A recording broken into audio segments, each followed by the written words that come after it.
Because ಸ್ವಲ್ಪ responsibility, ಸ್ವಲ್ಪ ಅಲ್ಲ ಎಲ್ಲ ರೆಸ್ಪಾನ್ಸಿಬಿಲಿಟೀಸ್ ನನ್ನ ಮೇಲೆ ಬಂದುಬಿಟ್ಟಿತ್ತು ಆಲ್ರೆಡಿ. ಬಟ್ ನನಗೆ ಸೈಮಲ್ಟೇನಿಯಸ್ ಆಗಿ ಸೋಷಿಯಲ್ ಮೀಡಿಯಾ ಥ್ರೂ ನಾನು ಆನ್ಲೈನ್ ಫಿಟ್ನೆಸ್ ಟ್ರೈನಿಂಗ್ ಮಾಡ್ತಿದ್ದೆ. ಸೊ ಅಲ್ಲಿ ಸ್ವಲ್ಪ ಇನ್ಕಮ್ ಎಲ್ಲ ಬರ್ತಿತ್ತು. ಸೊ ಐ ವಾಸ್ ಒಂದು ಹೋಪ್ ಇತ್ತು, ಇನ್ ಕೇಸ್ ನನ್ನ ಜಾಬ್ ಕ್ವಿಟ್ ಮಾಡಿದ್ರು I can somehow manage ಅಂತ ಇನಿಷಿಯಲ್ ಡೇಸ್. ಸೊ ನಾನು ಜಾಬ್ ಕ್ವಿಟ್ ಮಾಡಿದೆ. ಕ್ವಿಟ್ ಮಾಡಿಬಿಟ್ಟು ಮನೇಲಿ ಹಂಗೆ ಮಲ್ಕೊಂಡಿದ್ದೆ ಬೆಡ್ ಮೇಲೆ, ಯೋಚನೆ ಮಾಡ್ಕೊಂಡು ಏನಪ್ಪ ಕ್ವಿಟ್ ಮಾಡೋದು ಮಾಡಿಬಿಟ್ಟಿದ್ದೀನಿ, ನೆಕ್ಸ್ಟ್ ಏನಾಗುತ್ತೆ. ಆ ಮೂಮೆಂಟಲ್ಲಿ ಅಮ್ಮಂಗೂ ಹೇಳಿರಲಿಲ್ಲ, ಮನೇಲಿ ಯಾರಿಗೂ ಗೊತ್ತಿಲ್ಲ ಜಾಬ್ ರಿಸೈನ್ ಮಾಡಿದ್ದೀನಿ ಅಂತ. ನೈಟ್ ಕೆಲಸದ ಟೈಮಲ್ಲಿ ಲ್ಯಾಪ್ಟಾಪ್ ಓಪನ್ ಮಾಡಿ ಸುಮ್ಮನೆ ನಾಟಕ ಆಡೋದು. ಒಂದು 2-3 ಡೇಸ್ ಅದಾಯಿತು.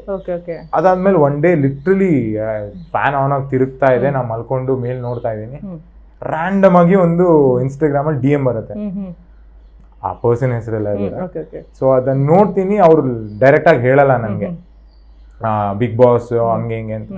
ಜಸ್ಟ್ ಅವರು ಹಿಂಟ್ ಕೊಡ್ತಾರೆ, ನಾವು ಮಾತಾಡಬೇಕು ನಿಮ್ಮ ಜೊತೆ. ಡೈರೆಕ್ಟ್ ಆಗಿ ಹೇಳಲಿಲ್ಲ ಅವರು, ಚಾನಲ್ ಹೆಸರು ತಗೊಳ್ಳಲ್ಲ ಅವರು, ಏನೂ ಹೇಳಲ್ಲ, ಮಾತಾಡಬೇಕು ನಿಮ್ಮ ಜೊತೆ ಅಂತ ಹೇಳ್ತಾರೆ. ನಾನು ಏನೋ ಕೊಲಾಬ್ ಇರ್ಬೋದು ಸಮಥಿಂಗ್ ಲೈಕ್ ದಟ್ ಅಂದ್ಬಿಟ್ಟು ನಾನು ಕಾಂಟ್ಯಾಕ್ಟ್ ಎಲ್ಲ ಶೇರ್ ಮಾಡ್ತೀನಿ. ಬಿಕಾಸ್ ಅವ್ರ ಪ್ರೊಫೈಲ್ ನೋಡ್ತೀನಿ, it was quite promising. So ನನ್ನ ನಂಬರೆಲ್ಲ